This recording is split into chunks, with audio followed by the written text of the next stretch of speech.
નમસ્કાર, કેમ છો? હું છું સિતાબ કાદરી. આપ જોઈ રહ્યા છો voice of India news channel. પાલનપુરથી છાપી હાઈવે બ્રિજ ઉપર અચાનક એક ટેન્કરમાં આગ લાગતા અફરાતફરીનો માહોલ સર્જાયો હતો.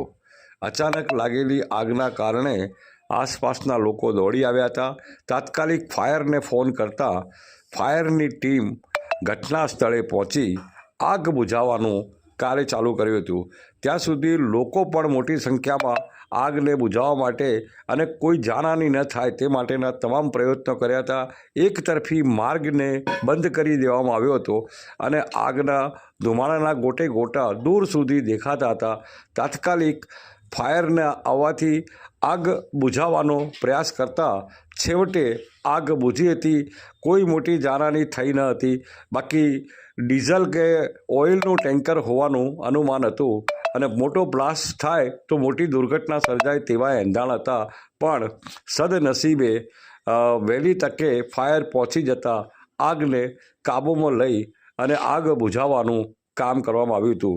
લોકોએ આગ કાબૂમાં આવતા હાશકારો લીધો હતો. જ્યારે એક તરફી માર્ગ બંધ કરી દેવાતા ચક્કાજામ જેવી પરિસ્થિતિ સર્જાઈ હતી. દ્રશ્યોમાં આપ જોઈ રહ્યા છો